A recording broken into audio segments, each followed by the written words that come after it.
மனதிற்கு மிகவும் மகிழ்ச்சியான ஒரு நெகிழ்ச்சியான மாலை இது. நந்தன் படக்குழுவினருக்கு பாராட்டு.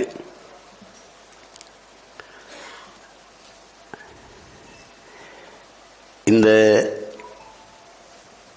விழா நிகழ்வில் பங்கேற்று நம்ம எல்லாம் பெருமைப்படுத்தி இருக்கிற என்னுடைய அன்பிற்கும் பாசத்திற்கும் உரிய அண்ணன் தயாரிப்பாளர் ஞானவேல் அவர்களுக்கும், என்னுடைய அன்பு தம்பி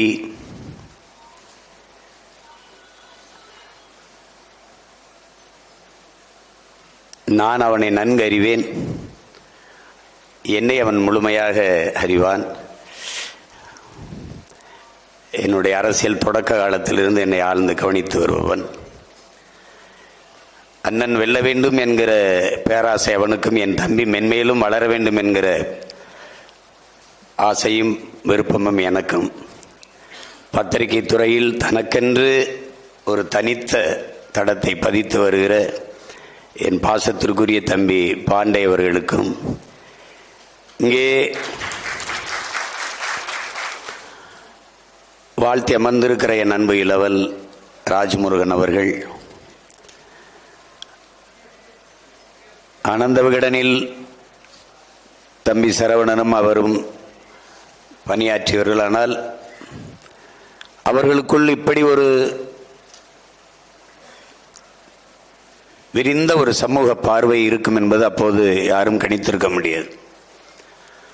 ராஜ்முருகனுடைய ஜோக்கர் படத்தை, பேர்தான் ஜோக்கர், அது ஒவ்வொரு அயோக்கியனுக்கும் வைத்து ஆக்குறது, அப்படி ஒரு படமாக எடுத்திருந்தான். என்னுடைய தம்பி செழியன் அதில் ஒளிப்பதிவு, பாடல், அது நடித்த நடிகர்கள், நடிகர் தேர்வு, காட்சி அமைப்பு, உரையாடல் எல்லாம் அசாத்தியம். அவனுடைய படங்கள் எல்லாம் எனக்கு குக்கு சிப்ஸி எல்லாமே எனக்கு பிடித்தது. இப்போது எடுத்துக்கொண்டிருக்க படமும் மாபெரும் வெற்றியடைய வேண்டும். என்னுடைய தம்பிகள் இருவரும் இணைந்து இயக்கி படைத்து கொண்டிருக்கிறார்கள். ராஜ்முருகன் அவர்கள் என்னோடு தான் இந்த நந்தன் படத்தை பார்த்தார். அவர் வாழ்த்தியது எனக்கு பெரிய மகிழ்ச்சி. அடுத்து என்னுடைய தம்பி பாலாஜி சக்திவேல், இங்கே இருக்கிற கவிஞர் ரவி அவர்கள், எல்லோருக்கும் என்னுடைய அன்பும் வாழ்த்துக்களும்.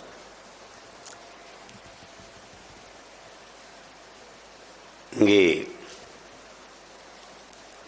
பாராட்டு விழா இந்த உடனே ஏதோ இது ஒருத்தர் சும்மா பெருமையாக பேசிக்கிறது அப்படின்னு நினச்சிக்க கூடாது. அதை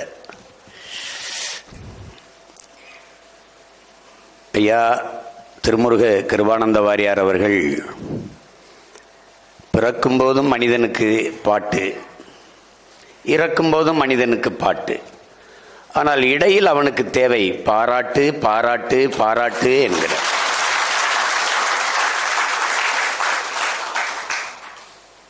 ஒரு மனிதனின் முதுகுக்கு பின்னால், ஒரு மனிதனின் முதுகுக்கு பின்னால் நாம் செய்ய வேண்டியது ஒன்றே ஒன்றுதான், தட்டி கொடுப்பது.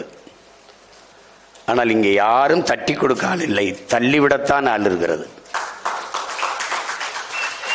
இங்கே எல்லோரும் முதலில் வருபவனை தான் ஆர்ப்பரித்து கைதட்டுகிறார்கள், பாராட்டுகிறார்கள். மூன்றாவது வருவனை ஏறிட்டு பார்க்கறது கூட இங்கே யாரும் இல்லை. நான் படித்த தத்துவங்களில் அவன் சொல்றான், நீ முதலில் வர்றவனுக்கு கைதட்டி ஆர்ப்பரிக்காத, பலாயிரக்கணக்கான கைதட்டுகளில் உன்னுடைய கைதட்டோ உன்னுடைய ஆர்ப்பரிப்போ கூச்சலோ அவன் காதில் விழாது. ஆனால் மூன்றாவதா வந்தவனின் முதுகில் தட்டி கொடு, அவன் வாழ்நாளின் கடைசி நொடி வரை நீ அவன் இதயத்தில் இடம் பிடித்திருப்பாய்கிறான்.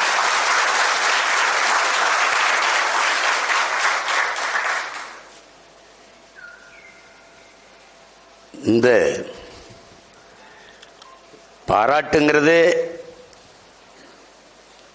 என் தம்பி சசி, என் அன்பு இளவலுக்கு இன்னைக்கு பிறந்த நாள். என்னுடைய அன்பு நிறைந்த வாழ்த்துக்களை தெரிவிப்பதை நான் மகிழ்கிறேன்.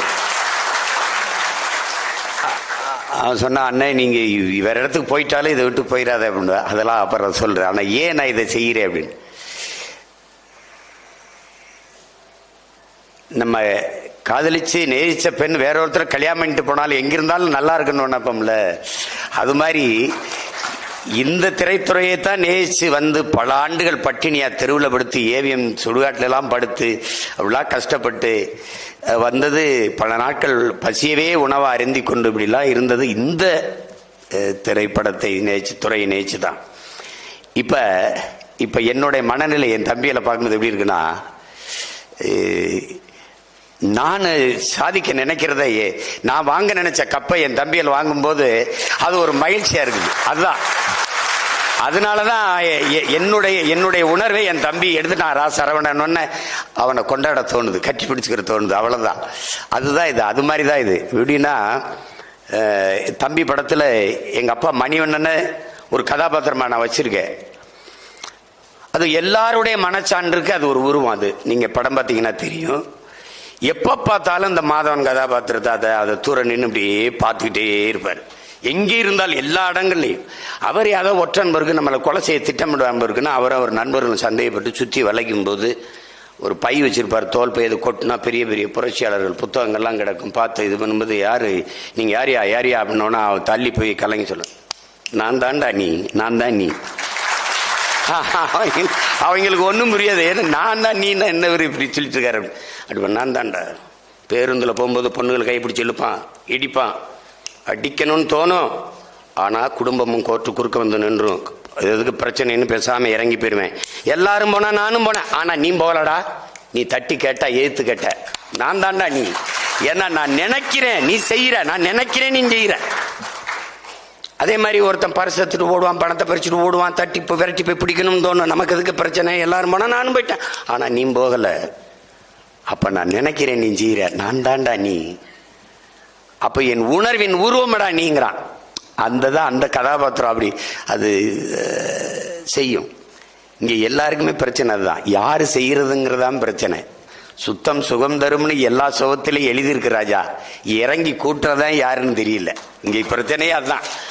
அதுல என் தம்பி பார்த்தான், இறங்கி கூட்டிட்டான். அதனால நாமெல்லாம் கூடி நின்று அவனை பாராட்டுறான். அவ்வளவுதான் இதுல இது. அது செய்யணும், ஒருத்தன் செய்யணும். அதுதான் இங்க இருக்கிறது. அதுல எனக்கு இந்த இது எப்படி வருதுன்னா, நான் பசும்பொன் படத்துக்கு கதை வசனம் என் தம்பி சொன்னது மாதிரி நானும் எங்கள் அப்பாவும் ஃபிஷர்மேன் கோ அப்படின்னு ஒரு விடுதி இருக்குது. அதில் போகும்போது 2 பேரும் ஓட்டுநர் இது பண்ணுறாரு, நானும் எங்கள் அப்பாவுக்கு வந்து அதில் பாட்டு ஓடுது. எங்கள் அப்பா படங்கள்லாம் பார்த்துருப்பீங்கன்னா அந்த பாடலை அறிமுகப்படுத்தும் போது பேசிட்டே வருவார். அது எங்கள் ஐயா தான் எழுதி கொடுப்பார். கவி முத்தமிழ் பேரறிஞர் வைரமுத்தையா எழுதி கொடுக்கிறார். எழுதி கொடுக்கும்போது அதில் என்னென்ன, சொல்லுக்குள் வார்த்தையை சுருக்கி வைக்கும் சூத்திரதாரி, ஆகாயத்தின் மறுபக்கத்தையும் கண்ணனின் கண்கள் தான் பார்க்கும். இதெல்லாம் எழுதி பேசிருக்கும்போது எங்கள் அப்பா வைரமுத்தையா எழுதி பாராட்டுறது, கண்ணன் அவர்களை பாராட்டுறது, ஐயா வைரமுத்தவர் பாராட்டுறது, இப்படியே பேசிக்கும்போது அப்போ சின்ன இதான் ஆள் தானே, நமக்கு இவ்வளவு முதிர்ச்சி தானே இல்லை. கேட்கும்போது அப்பா இப்படியே நம்மள இப்படி பாராட்டி பேசிக்கிறது இது நல்லாவா இருப்பாருக்கு அப்படின்னு நான் கேட்குறேன். மைனே அப்பெல்லாம் நினைக்கூடாதுப்பா, நம்மளை நாமே பாராட்டிக்கிட்டாண்டா, நம்மளை வேற யாரும் பாராட்ட மாட்டாங்கடா. அது என் மனசுக்குள்ள ஆழமா பதிஞ்சிருச்சு. நான் பல பேரை கூட என் தம்பிகிட்ட சொல்லுவேன், என்னென்ன தம்பி நம்மளை நாமே பாராட்டிக்கிட்டா தாண்டா, நீ போய் கோபாலகிருஷ்ணன் சொல்லு அப்படின்னு. அவன் சொல்றான், நான் தான் சொல்லிக்கிட்டு இருக்கேன், எல்லாம் ஊர்ல சப்பானின்னு தான் சொல்றான்ற மாதிரி நம்ம தான் நம்மளை கோபாலகிருஷ்ணன் சொல்லணும். ஜூலியஸ் சீசர் என்ன சொல்றான், அடுத்தவன் உன் தகுதியை அறிவிக்கும் வரை நீ காத்திருக்காத, எழுந்து சொல்றான் நான் ஆக சிறந்தவன் என்று. அப்படி சொல்லிட வேண்டியதான் நம்ம. அது மாதிரி நம்ம சொல்லிட வேண்டியதான். அதுல எந்த பாராட்டுக்கும் தகுதியான படம். கலை இலக்கியத்தை போற்றாத சமூகம் உயர்வடையாது, பெருமை அடையாது, மேம்படாது. நம்முடைய வணக்கத்திற்குரிய ஐயா இறை என்பவர்கள் கலை இல்லாத ஒரு சமூகம், அதை எப்படி சொல்றாரு பாருங்க. அது மலை இல்லாத நிலம், இலை இல்லாத மரம், அலை இல்லாத கடல், தலை இல்லாத உடல்.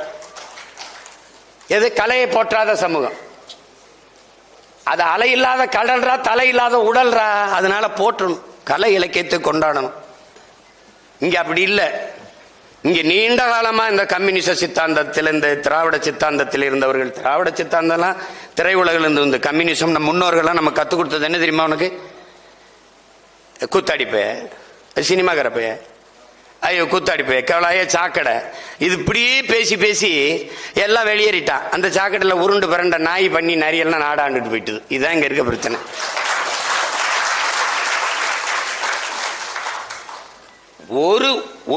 இந்த இதுல ஒரே ஒருத்தர் என் தம்பி ராஜமுருகன் குறிப்பிட்டார். அதுல நம்ம ஆளு மட்டும்தான். இங்க பாருங்க, திரைக்கலையும் பேச்சும் இராணுவத்தின் வலிமையான 2 படைப்பிரிவுகள். என்னை பக்கத்தில் நிக்க வச்சு சொல்றாரு, என் கையிலிருந்து வர துவக்கிலிருந்து வர தோட்டாவுக்கு என்ன வலிமை இருக்கோ அது உங்க வாயிலிருந்து வர ஒரு வார்த்தைக்கு இருக்கு. திரைக்கலையும் பேச்சும் இராணுவத்தின் வலிமை மிக்க 2 படைப்பிரிவுகள். ஒன்றை செய்ய ஒன்றையோ நீங்க விட்டுறக்கூடாதுன்றாரு.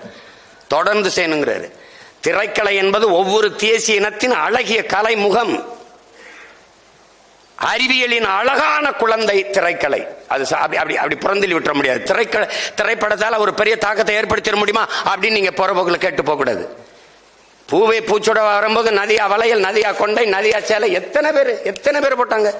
என் தம்பி சேரன் எடுத்த ஆட்டோகிராஃப் அந்த படத்துல ஆனா அவனால ஒரு சேலையை கட்டியிருப்பாங்க அந்த கதாநாயகி, அந்த கோபிகா. எத்தனை பெண்கள் அதே மாதிரி அந்த வடிவத்தில் ஆனா அவனா கட்டிட்டு போனாங்க. தாக்கம் ஏற்படுத்தாதுன்னு நம்ம சாதாரணமா சொல்லிட முடியாது, அப்படியே சொல்லிட முடியாது. தேவர் மகன் ஒரு படம், அந்த படம் எதை சொல்ல வருது? படம் முழுக்க கதையெல்லாம் தூக்கி விட்டுரு, 2.5 மணி நேரத்தை விடு, 2 மணி நேரம் விடு. கடைசி தலையை வெட்டிடுறாரு அண்ணன் கமலஹாசன். நாசரன் தலையை வெட்டிடுறாரு, உருண்டு போச்சு. பெரிய அருவாளை தூக்கிட்டு வர்றாரு. சாதாரண இல்லை, குலதெய்வம் கோயிலில் வச்சிருக்க பெரிய அருவா, வீச்சு அருவா தூக்கிட்டு இப்படி வந்துக்கிட்டு இருப்பாரு. ஏற்ற மாதிரி பெரியத்தா போகுது. படத்தை மொத்தமாக கழிச்சு விட்டுரு. பெரியாத்தா போய்கிட்டு இருக்கும்போது அவரு அண்ணன் கமலஹாசன் உடம்புல ரத்தம், சட்டை எல்லாம் அப்படியே ரத்தம். இங்க ஓடி வந்த அந்த கிழவி பெரியாத்தா, ஐயோ நான் கொடுத்த பாலெல்லாம் ரத்தமா ஓடுதேன்ட்டான். இதை தாண்டி வன்முறையை வீழ்த்த ஒரு வார்த்தை கிடையாது. அவர் போகும்போது போங்கடா எத்தனை நாளைக்குடா அருவாகம் எடுத்து வெட்டிக்கிட்டே தெரியும், போங்கடா போய் காடுகரை உழுது புள்ளைங்கடா புள்ள குட்டியில் படிக்க வைங்கடான்னு அவரா, அதுக்கு தனியா திறப்பான பதிவுலாம் கிடையாது, அவரா பேசிட்டு போயிட்டே இருப்பார். இதுதான் படம். இந்த படம் என்ன பாதிச்சிச்சு அப்படின்னு கேட்காத. எங்க அப்பா பாரதி ராஜா கருத்தம்மா படத்துக்கு அப்படி ராத்திரி படப்பிடிப்பு, எல்லாம் கூட்டம் ஒரே கூடி படுது. 5-6 பேர் அருவாக்கம் படம் தும்முடு உள்ள ஓடிக்கிட்டு இருக்காங்க. கத்தி ஓடுறான். ஓடும்போது எல்லாம் ஒரே சத்தமான எல்லாம் படப்பிடிப்பு இருந்தா எல்லாம் திரும்பி பார்க்குறாங்க. திரும்பி பார்க்கும்போது இவர் நிறுத்திட்டு, என்னங்க என்ன கூட்டம், என்ன இங்கே ஓடுறாங்களே, என்ன பண்ண? இந்த பக்கத்தூரில் ஒரு கலவரம் சண்டை, ஊருக்காரன் அருவாக்கம் படுத்து ஓடிக்கிட்டு இருக்கியான் அப்படின்னு. ஏன் நீங்கெல்லாம் போல அப்படின்னு. முன்னாடி பிடித்தான் தொட்டதுக்கெல்லாம் அருவாக்கம் தூக்கிட்டு ஓடினதான் நாங்களும் ஓடினதான். இந்த தேவர் மகன் ஒரு படம் வந்ததுக்கு அப்புறம் அதை பார்த்ததுக்கு அப்புறம் டப்புன்னு அருவாக்கம் எடுக்க கொஞ்சம் கூச்சமா இருக்கா இல்லையான்ட்டோம். அப்போ ஒரு கலைஞர், நீ சொன்னால என் தம்பி, ஒருத்தனை மாத்தினா கூட அந்த படைப்பு வென்றுச்சுரா அப்படின்ட்டு. அதுதான் அந்த படம் என்ன சாதிச்சுன்னு பாரு. ஒரு ஊர்ல, அந்த ஒரு கிராமத்தில் அவர் ஒருத்தர் சொல்றாரு ஒரு பாதிப்பு ஏற்படுத்திருக்கா. அப்போ ஒவ்வொரு கிராமத்தில் எத்தனை பேர் பாதிச்சிருக்குன்னு. அததான் சொல்றான் சேகுவாரா, வினையாற்றாத சொல் வீணுங்கிறான். வினையாற்றாத சொல் வீண். அதனால இந்த பேசணும் என்ன பாண்டே இப்படி பேசிட்டாரு, அப்ப தாக்கத்தை ஏற்படுத்திருச்சு. என்ன ராஜமோகன் ஏற்படுத்தி இப்படி பேசிட்டாரு, ஒரு விவாதத்தை கிளப்பணும்டா, சரியா தவறா, அதான்டா பேச்சுக்க பலன். அதுதான் அப்படி ஒரு தாக்கத்தை நந்தன் படம் ஏற்படுத்திருச்சு. நீங்க சின்லெஸ் லிஸ்ட் கருப்பு வெள்ளையில படம் 4 மணி நேரம். அவன் யூதன், எடுத்தவன் ஸ்பீல்பர்க் யூதன். அவன் கடைசி அவன் முன்னோர்கள் நினைவிடத்துல கல் வைக்கணும், எல்லாரும் வச்சுட்டு இருப்பான். அப்ப மெதுவா அப்படி நகரும் கருவி, அப்படி கேமரா நகரும். அதுல அப்படி ஸ்பீல்பர்க் அப்படி விலைக்கு காட்டுவான். அவனும் ஒரு கல்லோட நிப்பான் வைக்க, ஏன்னா அவன் முன்னோர் சமாதி அது. அப்படி வைப்பான். வச்சுட்டு படம் விட்டு வெளியில வரும்போது ஹிட்லருடைய தலைமுறை எல்லாரும் யாரோடும் பேசல, தலை குனிஞ்சு போனான். நம்ம முன்னோர்கள் இவ்வளவு கொடுமையா யூதர்களை கொண்டிருக்கானான்னு ஒரு தாக்கத்தை ஏற்படுத்திடுச்சு. அது மாதிரிதான் இது. அது மாதிரி நந்தனை பார்க்கிற யாராவது ஒருத்தன் சக மனிதனை தாழ்த்தி வீழ்த்தி சுகம் காணுவது, சி இது ஒரு இதா அப்படின்னு நினைக்கணும். அதுதான் இது. இங்க பாருங்க, எவ்வளவோ பேர் போயிட்டான். இங்க என் தம்பி கூட சொன்ன, என் தம்பி ராஜமுருகன், இங்கிட்டு இன்னொரு தம்பி சொல்றான், எங்க அண்ணன் நீங்க என்ன இப்படி டப்புன்னு கம்யூனிஸ்ட் இல்ல, கோட்பாட்டு அளவுல கம்யூனிசத்துக்கே அடிப்படை எது? தமிழ் தேசியம் தான், தமிழனுடைய தத்துவம் தான். என்ன அதிகமா பேர், மார்க்ஸ் பிறக்கிறதுக்கு கம்யூனிசம்ங்கிற கோட்பாடு பிறகு முன்பு பிறந்தவன் நம்ம பாட்டேன் வள்ளுவ பெருமகனார். அவன் தந்தர்லிய மறைமொழி பிறப்பு ஒக்கும் எல்லா உயிருக்கும். அவன் ஏன்டா எல்லா உறவுக்கும் பாடல? பகுத்துண்டு பல் உயிர்கள் ஓம்புக தாண்டி பொது உடைமை இங்க ஒண்ணும் இல்ல, ஒண்ணு இல்லையே. காக்கை குருவி எங்கள் சாதி, நீல் கடலும் மலையும் எங்கள் கூட்டம், நோக்க நோக்க களியாட்டம் நோக்கும் திசையெல்லாம் யாமின்றி வேறில்லைன்ட்டான் பெரும்பாவளன் பாரதி. அதை தாண்டி இங்க என்ன இருக்குது? ஒன்னும் கிடையாது. அவன் மனுஷனே வரலையே. காக்கையும் குருவியும் நம்ம ஜாதிடா. அதான் நான் சொன்ன, காக்கையெல்லாம் எந்திரிச்சு பாரதிய கண்டன தீர்மானம் போட்டுருச்சு, மாநாடு நடத்தி. பாரதி பதறி எந்திரிச்சிட்டான். ஏய், இந்த நான் உங்களை அதான பாசன் பண்ணப்பா, நீங்க எப்ப என்ன இப்படி திட்டுறீங்க அப்படின்னு. பாரதி, நீ ரொம்ப தப்பா பேசிட்ட, புளி விட்ட நீ இப்படியே. நான் என்ன பண்ணேன் அப்படின்னு. நாங்க எப்படி உன் ஜாதியா இருக்க முடியும்? ஒரு காக்க சத்தா 1000 காக்க கூடி கத்துவோமடா. நீ மொத்த இனமும் செத்ததுக்கு ஒரு பையன் நீ அழலடா. நீங்க எப்படா என் ஜாதியில பிறந்திருப்பீங்க, நான் எப்படா உங்க ஜாதியா இருக்க முடியும்? பாரதி வெக்கி தலை குனிஞ்சு மறுபடியும் போய் படுத்துட்டான். அது மாதிரி புதியதொரு உலகம் செய்வோம், கெட்ட போரிடும் உலகத்தை வேரோடு சாய்ப்போம்ங்கிறான். உலகம் தழுவி போறான் யாரா? பாரதிதாசன். பொது உடைமை கொள்கை திசையிட்டும் சேர்ப்போம், புனிதமோடு எங்கள் உயிரென்ற காப்போம் தான். பொது உடைமை கொள்கை நம்மளை விடவா? ஏன் மொழி தெரியாதவன் அநாகரிகமானவன் யாரு? சீனா எந்திரிக்கிறான். அவன் அரேபிய எந்திரிச்சு என் மொழி தெரியாதவன் பிசாசுன்ட்டான். பிரிட்டிஷ்காரன் என் மொழி தெரியாதவன் ஊமைன்ட்டான். அவன் ஒன்னும் தெரியாத அவங்க ஊமை பயிலுன்ட்டான். அந்த நேரம் எங்க ஊர் ராமநாதபுரம் காஞ்ச மண்ணில் பிறந்தவன், இந்த மணவாளம்பட்டியில பிறந்த ஒரு மகிவாளம்பட்டியில பிறந்த கணியன் பூங்குன்ற எந்திரிச்சு இருகரமும் வீசிட்டான். யாதும் ஊரே யாவரும் கேளீர்ன்ட்டான். எங்கள்ல இருந்து வந்ததான் கம்யூனிசம், பொது உடைமை, சித்தாந்தம் எல்லாம் வாடா அப்படின்னு. அதை தான் என் தம்பி சொல்றான். ரெண்டும் ஒண்ணுதான். தேசிய இனங்களின் உரிமைக்கு நிக்காதவன் ஜனநாயகவாதியாவே இருக்க முடியாதுங்கிறாரு லலித். அடிப்படையில் அவன் ஜனநாயகவாதியாக இருக்க முடியாது, அவன் எப்படா கம்யூனிஸ்டா இருக்க முடியும் சொல்லிருக்காருல்ல. இதை சொல்லாத நீ. இதை சொன்னீங்கன்னா கோச்சுப்பாங்க நம்ம ஆளுங்க. லெலின் சொன்னதெல்லாம் இப்ப நாங்க பொருத்த முடியாதுன்னு. லெலின் சொன்னதே பொருத்த முடியாதுன்னா நீங்க சொல்றது எங்க போய் பொருத்துறதுன்னு அதை விட்டுருவோம். ஏன்னா அது நாங்க நடந்து வந்த பாதை, அதனால அதெல்லாம் அதை விட்டுருவோம். இப்ப இதுல என்னன்னா, இதுல ஆழ்ந்து கவனிக்க வேண்டியது ஒன்று சொல்வதற்கு இங்க பேசிய எல்லாம் என் தம்பி எல்லாம் சொன்னாங்க. என் தம்பி ராஜமுருகனும் வணிக படைப்பை செய்யணும்னு இல்லை, அதே மாதிரி என் தம்பி பாலாஜி சக்திகளும் பெரிய வணிக படங்களை எடுக்கணும்னு இல்லை. அதை எடுத்த எல்லாத்துலேயும் ஒரு சமூக பார்வை இருக்கும். ஒவ்வொன்றும் அப்படிப்பட்ட படைப்பாளிகள் தான் இங்கே இருக்கிறாங்க. இப்போ அதில் சரவணனை எடுத்து பார்க்கும்போது, நீங்கள் அப்படி பார்க்கும்போது இப்போ நிறைய கவிதைகள் எழுதி வர்றோம், எல்லாமே கவிதைன்னு தான் பேர். ஆனால் சில கவிதை பளிச்சுன்னு இருக்கும். அது மாதிரி எத்தனையோ பாடல்களை எழுதியிருக்கிறாரு பாரதி. எத்தனையோ இந்த பாரதியில் இப்போ பாரதிதாசன் எவ்வளோ பேர் இருக்காங்க. ஆக சிறப்புன்னு ஒன்று இருக்குல்ல, அதில் முந்தைய படங்களை விட இது நின்று இவ்வளோ நேரம் பேசுகிறோம்னா இது ஆக சிறப்பாக ஒரு பெரிய தாக்கத்தை அவசியமான ஒரு படைப்பாக இது வந்துடுச்சு. அதனால தான் இது இந்த நகர விட மாட்டேங்குது. நந்தனை விட்டு நம்மளெல்லாம் நகர விட மாட்டேங்குது. எந்த ஊரில் இருந்தாலும் எவ்வளோ வேலை இருந்தாலும் தம்பியை கூப்பிட்டு பாசணும். இந்த படம் எவ்வளவு முக்கியமான படம்னு அவனுக்கு முதல்ல சொல்லணும்.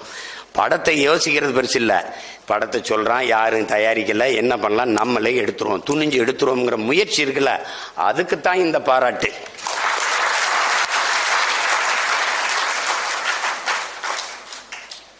அதுக்குத்தான் இந்த பாராட்டு. நான் எங்க அப்பாட்ட மணிவண்ணன்ட்ட உதவி அந்த அசோசியேட்டா வேலை செய்யும் போது அலுவலகத்தில் இனி ஒரு சுதந்திரம் படம் எனக்கு ரொம்ப பிடிச்சிருந்தது. இனி ஒரு சுதந்திரம் படம்.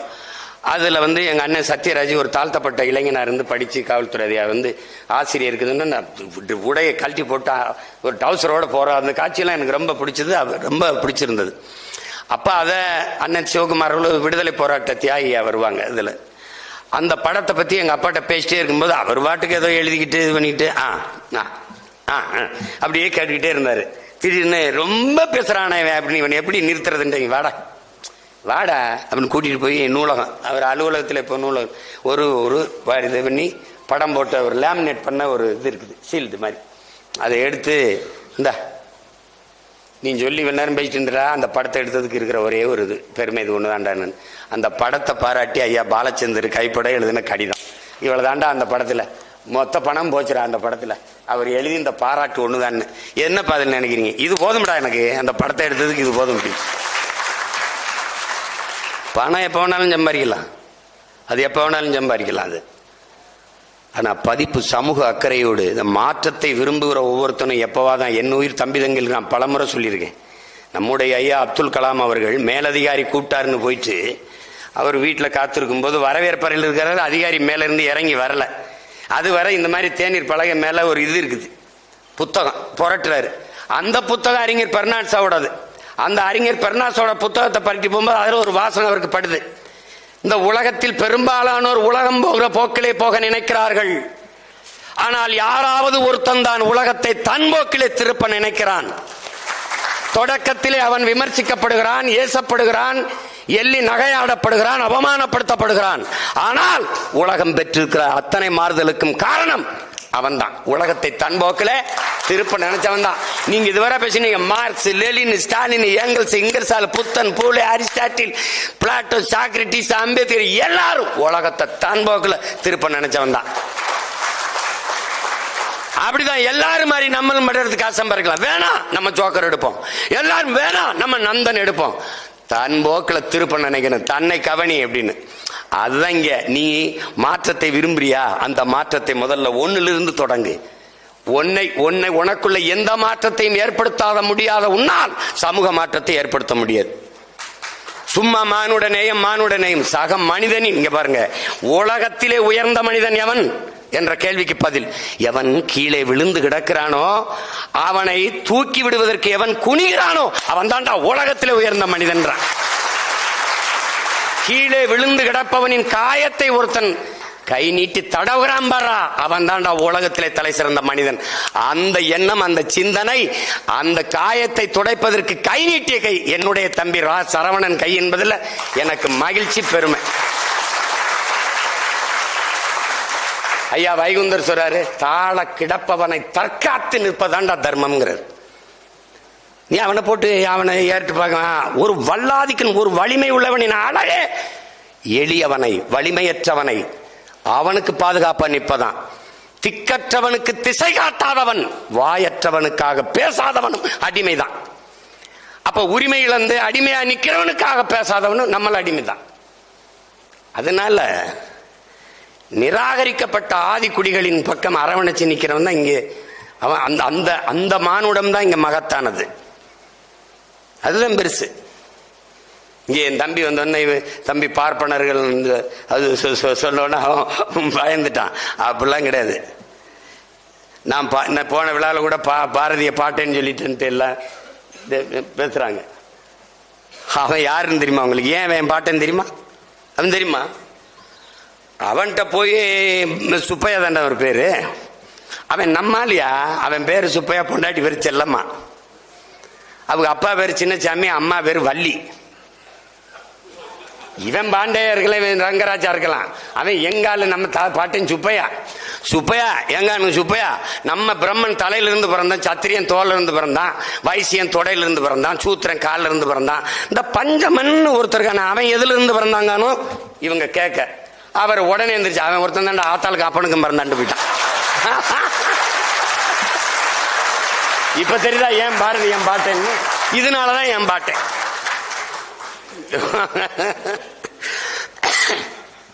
கழுத அக்ரஹாரத்துக்குள்ள வரக்கூடாதியா. கழுதையை தூக்கிட்டு பாட்டு பாடிட்டு வந்துட்டாங்க. கனகலிங்கனும் பறையனை கூப்பிட்டாங்க. இந்த வேலை குளிரா இந்த பூணூல போடுற, இன்னையில இருந்து நீ ஐயன்டா போட. யாரா போட்டது? அங்க சுப்பிரமணிய பாரதி போட்டான் பூணூல் போய் சொல்ற. அதனாலதான்டா நம்ம பாட்டை பாரதிய கொண்டாடாத தமிழ் சமூகம் விளங்காதரா, விளங்காது, உருப்படாது. இவன் கைவிட்டுருவான், இவன் பாரதாசனை கைவிட்டான். ஏன்? வென்று வருவான் திராவிட காலைன்னு பாடும்போது எங்காலு அப்படின்னு எங்காலு. ஆனா திருப்பி நறுக்குவோம் பகையின் வேர் சிறுத்தை பெருங்கூட்டம், நாம் தமிழர் நாம் தமிழர் என்று முரசரை வாங்கிட்டான். அதோட விட்டான். அதோட கதை கந்தலாயிடுச்சு. அவர் எதிரி ஆயிட்டாரு. அப்படித்தான் பாரதி. பாரதி என்ன என்ன என்ன பாரதி, அன்னைக்கு கூட என் தம்பிகிட்ட சொல்லிட்டு சரவரட்ட, என்னென்ன இன்னும் தூங்காம இருக்கீங்க அப்படின்னு. எங்க ஆளுகள்லாம் படுத்து கிடக்குறா, நான் முழிச்சுக்கிட்டு இருக்க வேண்டியது இருக்கு. அதனால அம்பேத்கர் போய் கேட்குறாங்க, எல்லா தலைவர்களும் தூங்கிட்டு இருக்கும்போது நீங்க மட்டும் முழிச்சு ஏதோ படிச்சு எழுதிக்கிட்டு இருக்கீங்கன்னு. அவங்க ஜனங்கள்லாம் முழிச்சுக்கிடுச்சு, அவங்க தூங்குறாங்க, ஏன் ஜனம் தூங்கி கிடக்கு, நான் முழிச்சுக்கிட்டு இருக்கேன்ட்டு.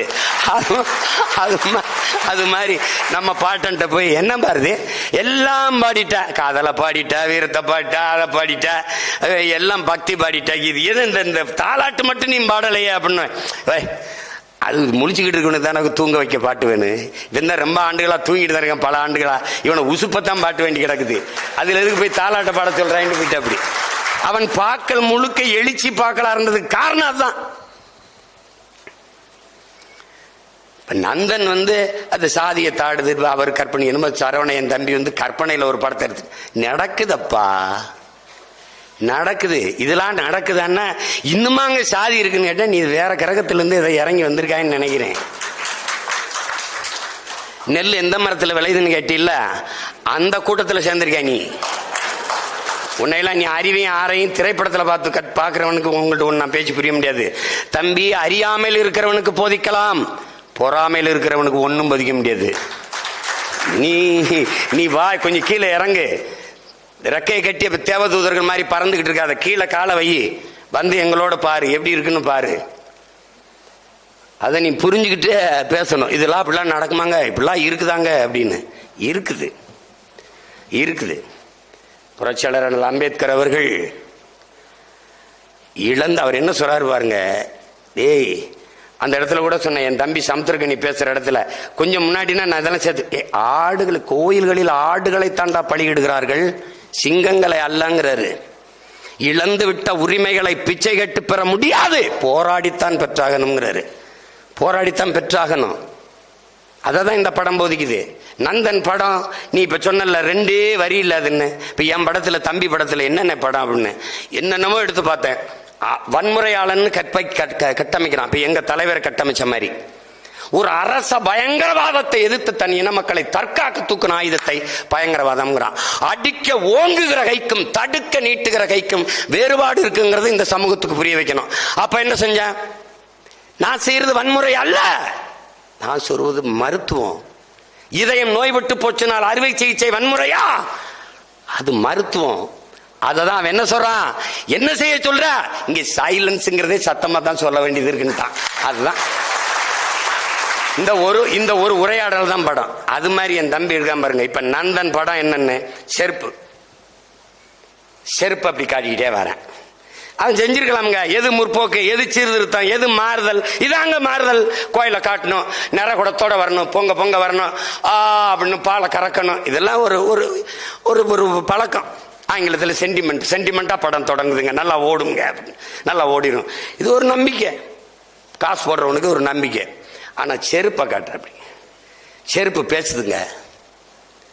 இந்த ஒரு தலித்தா, அதெல்லாம் இந்தியாவின் பிரசிடண்ட், இந்தியாவில் பிரசிடண்ட் ஆகலாம், எங்க ஊர்ல பிரசிடண்ட் ஆகுறது நாங்க சொல்ற ஆள் தான் ஆக முடியும். இதாங்க கருத்தியல், அதான் கருத்து. இப்ப காலு செருப்பு.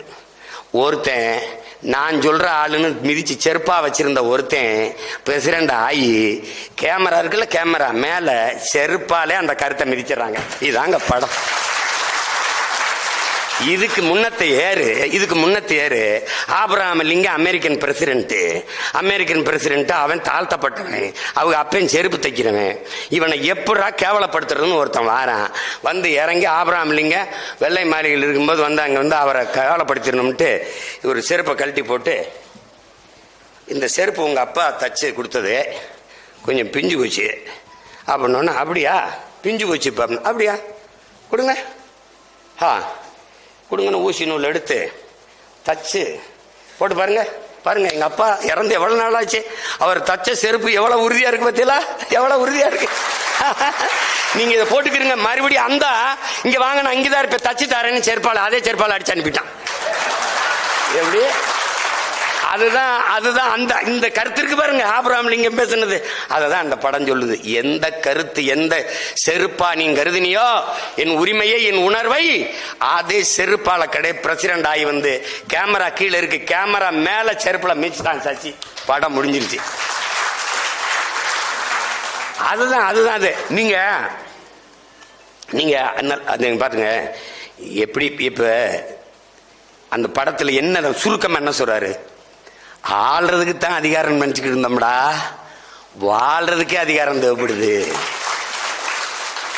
இதுதான் படம். நீங்க இந்த சாதி என்னதான் சில பேசுவான், சாதிய பெருமையா இருக்கும்பா, சாதி தான்பா. அது மறுபடியும் அந்த வாரியை போட்டிருக்கேன் பாருங்க. இதையெல்லாம் அண்ணல் அம்பேத்கர் கருத்துன்னு தான் நினைச்சுக்கிட்டான். சாதிதான் சமூகம் என்றால் வீசும் காற்றில் விஷம் பரவட்டும் சொன்னது அண்ணல் அம்பேத்கர் தான். நிறைய பேர் அம்பேத்கர் அவர்கள் சொன்னது போலன்னா கடைசியா எழுதுனது நம்ம கவிஞர் பழனி பாரதி அவர்கள். அதனால அதை நான் திருப்பி அந்த கருத்தை பதிவு செய்யறேன். இங்கே சரியானது வென்றே தீரும்னு போட்டேன். அது என் தம்பி படத்துக்கு நான் போட்டது. சேகுவாரா சொன்னது சரியானது வென்றே தீரும்னு. ஏன் என் தம்பி சரவணன் நான் தூக்கி கொண்டாடுறேன்னா அவனுக்கு முன்னத்தி ஏறுனா அவன் என் தம்பி, நான் அண்ணன். எப்படி அண்ணன்? நான் தம்பி படத்தை எடுத்துட்டேன், படம் எடுக்க காசு இல்லை, தயாரிப்பாளர் எங்கன்னு தெரியல. என் தம்பி மாதம் கொண்டு இழுத்து விட்டு எங்கே போயிட்டான், தயாரிப்பாளர் அமெரிக்காவில். அப்பப்போ எங்கள் மாமா தமிழ் முழக்க சாமியில் மீது 10,000 20,000 30,000 கொடுப்பாரு. அதை வச்சு படத்தை எடுத்து முடிச்சிட்டோம். படம் ஓடிடுச்சு. ஒரு பாராட்டு கூட்டம் எடுக்கிறது. நம்மளை யாரு பாராட்டுவா? நம்மளை யார் பாராட்டு? நம்ம அப்பே முதலமைச்சரும் இல்லை, அமைச்சரும் இல்லை, ஒன்றும் இல்லை. நம்மளை யார் பாராட்டுவா? நம்ம இல்லை ஏதாவது குவார்ட்டருக்கு மேலே 10 ரூபா போட்டு வித்து ஏதாவது கமிஷன் வாங்கி ஜெயிலுக்கு போயிட்டு வந்தாலும் ஏதாவது பட்டாசு வெடிச்சு பாராட்டுறதுக்கு வாய்ப்பு ஒன்றும் இல்லை. அப்போ என்ன பண்ணுறாங்க, நாங்களே சோரொட்டி அடித்து நாங்களே ஒட்டி OMCயில் என்னோட பயிற்சி எடுக்க எங்கள் அண்ணங்க பேர் வேணாம், அது வீணான சிக்கல். அவங்க பேரில் இப்போ சொல்ல வேண்டாம். அவங்க தம்பி ஒரு படம் எடுத்துக்க அவனுக்கு ஒரு பாராட்டு விழா வைப்போம்னு சொல்லிட்டு அப்போ அவங்களா நடத்தினாங்க. அன்னைக்கு எனக்கு 2 அண்ணங்க 3 அண்ணங்க இருந்தாங்க. இன்னைக்கு என் தம்பிக்கு நான் ஒரு அண்ணன் இருக்கேன், பாராட்டுறேன், அவ்வளவுதான். அந்த அண்ணங்க பணத்துல வலிமையா இருந்தாங்க, இந்த அண்ணன் மனத்துல வலிமையா இருக்கேன், பாராட்டுறேன், அவ்வளவுதான். வேற நம்மளால முடிஞ்சது என்ன? பாராட்டு. நல்ல பாராட்டணும். பூமி தாய் ஒரு பந்தயம் 9 முறை எழுந்து விழணும், 10 முறை எழுந்து விழணும். 9 முறை எழுந்துட்டான், 9வது முறை விழுந்து கிடக்குறான், கீழே கிடக்குறான்.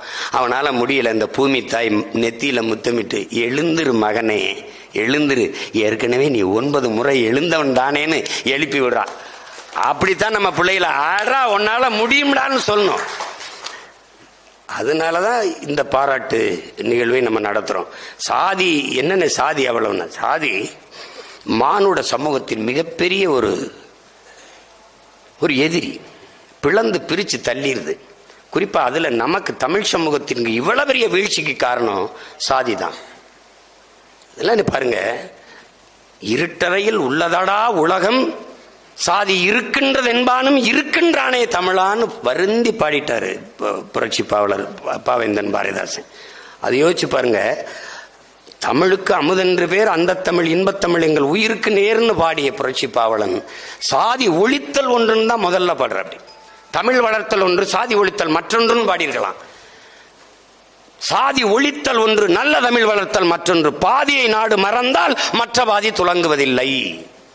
சாதியை பிணிப்பற்ற தோலை பாருங்க, சாதி பிணிப்பற்ற தோலே சாதி கடந்த அந்த ஏரி நல்ல தண்டமிழ் நீரை ஏற்கும், சாதி பிணிப்பற்ற தோலே தண்டமிழ் வாளை தூக்குங்கிறார். அது எவ்வளவு பெரிய கொடியதுன்னு நீங்க பாத்துக்கணுங்க. உங்களுக்கு ஒண்ணு சொல்றேன் பாருங்க, இங்க எப்படி தமிழ் சமூகம் வீழுதுன்னு பாருங்க. அதிகாரமற்று அடிமையா எப்படி நிக்குன்னு பாருங்க. தமிழன் எவன் வந்தாலும் சாதி கேட்பான், நோய். தமிழன் இல்லாத யார் வந்தாலும் அப்படியே தலைமை ஏற்பான், அது பெரிய நோய்.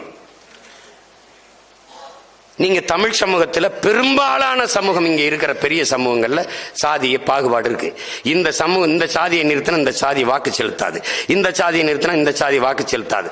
அப்படிங்கும் போது தமிழர்களுக்கு என்று அரசியல் வலிமையோ அதிகார வலிமையோ வராதனால உரிமை இழந்து உணர்வை இழந்து உரிமை இழந்து உடைமை இழந்து உயிரை இழக்கிற நிலைக்கு தள்ளப்பட்டுருச்சு. இது எப்படி பிளக்குன்னு பாருங்க. ராமேஸ்வர மீனவன் சுட்டு வீழ்த்தப்பட்டு செத்தால் நாகப்பட்டினம் கன்னியாகுமரி மீனவன் அழுவதில்லை. இங்க என்னென்ன பிரச்சனை? விவசாயி பிரச்சனை விவசாயி தான் பார்த்துக்கணும். போக்குவரத்து தொழிலாளி தான் போராடணும். ஆசிரியர் பெருமக்கள் ஆசிரியர் தான், மருத்துவர் தான், செவிலியர் தான் போராடணும். அங்கதான் நாங்க வீழ்ந்தோம் என்று தெரிந்த பிறகு எழுந்தோம் என் உடன் பிறந்தார்களே. அங்கதான் என்ன, இது மீனவன் பிரச்சனை இல்லை, மாணவன் பிரச்சனை இல்லை, உழவன் பிரச்சனை இல்லை, இது என் இனத்தின் பிரச்சனை என்று எழத் தொடங்கணும். அன்னைக்குதான் இந்த சிக்கலை கவனிக்க ஆரம்பிச்சான். பிளந்து பிரிச்சு தள்ளிரும், உன்னை வலிமேற்றவன் ஆக்கிரும். அது சாதி. இப்ப என்னதான் செய்யலாம்? ஒரே பார்வைதான் என் உடன் பிறந்தவர்களே. நந்தன் திரைப்பட விழாவில் கூட இதை நான் பேசல. ஒரே பார்வைதான், புதிதா ஒண்ணு வகுத்துக்காத. அண்ணல் அம்பேத்கர் சொன்னதுதான், நான் யாருக்கும் அடிமை இல்லை. இதை நல்லா எழுதிக்க, இதை வச்சுக்க, கவனத்தில் வச்சுக்க. அதுபோல எனக்கு யாரும் அடிமை இல்லை. இவ்வளவுதான் நீ ஏற்றுக்கொள்ள வேண்டிய கோட்பாடு. ஐயா பெரியார் சொன்னதை நல்லா கேட்டுக்க. தான் உயர்ந்த சாதி என்று எண்ணிக்கொள்கிற பெருமக்களே, உங்களுக்கு கீழே தாழ்ந்த சாதி யாரும் இல்லை என்று எண்ணிக்கொள்ளுங்கள். அவ்வளவுதான். சமூகத்தில் எந்த பிரச்சனையும் கிடையாது. அவ்வளவுதான். நீ செருப்பை இப்படி வச்சு நடந்திருக்கிறியா? குனிஞ்சு தண்ணி குடிச்சிருக்கிறியா? அதெல்லாம் நீ அனுபவிச்சிருந்தா தெரியும். அப்ப அது பேசி பயன் இல்லை. அது சும்மா இது ஏதோ சொல்றாரு, இது ஏதோ பேசுறாங்க, இப்படிலாம் நடக்குமான்னு நீ இருக்க முடியாது தம்பி. அப்படிலாம் இருக்க முடியாது. இவ்வளையும் ஆவேசமா சீமான் பேசுவார், கோபமா பேசுவார், அப்படி பேசுவார், இப்படி பேசுவார்னு. வலி தம்பி, வலி. ஏசி அறையிலிருந்து சிந்திச்சு கட்சி தொடங்கின இல்லை, சிறையிலிருந்து சிந்திச்சு கட்சி தொடங்கினவனால அது அப்படிதான் இருக்கும். அது உனக்கு புரியாது. அந்த வலியை உணர்ந்தாதான் தெரியும். அப்ப அது எப்படின்னு பாரு. ஆனால் அம்பேத்கருடைய கோட்பாடை ஏன் நம்ம அம்பேத்கரை ஒரு சாதிய குறியீடா சொல்றதை நம்ம ஏற்கல? எங்க தாத்தா முத்துராமலிங்கத்தை ஒரு சாதிய குறியீடா சொல்றதை ஏன் நம்ம எதிர்த்து மறுக்கிறோம்? அது காரணம் இருக்கு. இதே ஐயா வைத்தியநாத ஐயர், பெரிய வரலாறு தெரிஞ்சவங்களுக்கு, கோயிலுக்குள்ள நுழைய போராட்டத்தில் பல சாதிகள், ஒடுக்கப்பட்ட தமிழ் சாதிகள் உள்நுழை கோயிலுக்குள்ள போகக்கூடாதுங்கும் போது நீங்க சொல்ற ஐயர் வைத்தியநாத ஐயர் எழுதி கூட்டிட்டு போறாரு உள்ள நுழை கோயில் நுழைய போராட்டத்தை நடத்துறாரு. எல்லா பயிலும் எதிர்க்கிறான், ஒரு பய ஆதரிக்கல. ஒரே ஒருத்தன் தமிழ்நாட்டில், ஒரே ஒருத்தன், ஐயரே நீங்க கூட்டிட்டு போங்க, நான் உங்க கூட வர, எவன் எதிர்க்கிறான்னு பாக்குறேன்னு சொன்ன ஒரே ஆள் நம் தாத்தா தெய்வ திருமகன் முத்துராமலிங்கத்தவர் தான்.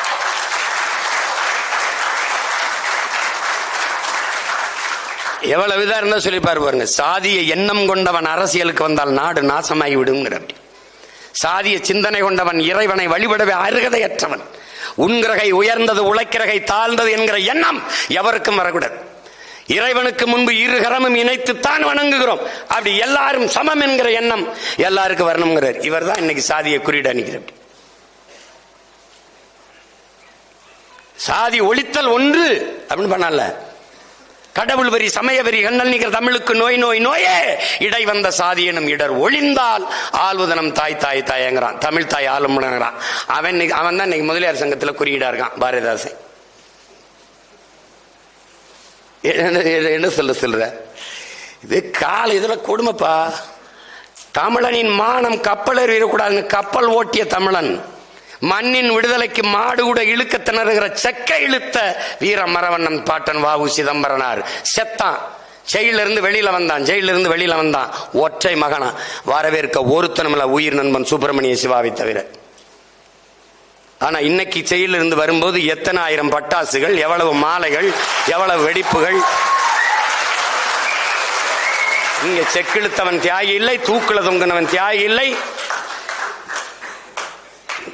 எனக்கெல்லாம் அவங்கெல்லாம் இப்ப என் பாட்டையெல்லாம் கண்ணில் பட்டா நானே அடிச்சு கொண்டு வருவேன். உன்னை யாரு உன்னை இதுல இந்த நிலைமைக்கு எங்களை தள்ளிவிடவா நீ போராடி சுதந்திரம் மட்டும் கொடுத்தா? நீ தூக்கல தூங்குன எதுக்குது இவ்வளவு? இந்த ஜனநாயகம், இந்த விடுதலைக்கா நாங்க இவ்வளவு பாடுபட்டீங்க? நீங்க எப்படி இருக்கு பாருங்க.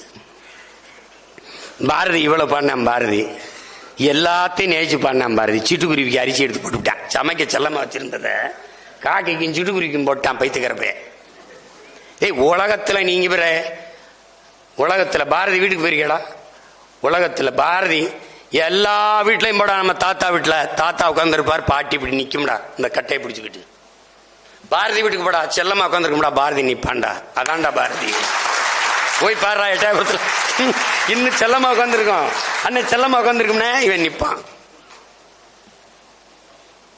எல்லா பயிலும் இருக்கு. எல்லா பயிலும் தேவாலயத்துக்கு போனாலும், பள்ளிவாசலுக்கு போனாலும், கோயிலுக்கு போனாலும், கடவுளே எனக்கு கைகாலுக்கு நல்ல சுகத்து கொடு, நல்ல புத்திய கொடு, நல்ல புத்திய கொடு, நல்ல புத்திய கொடு.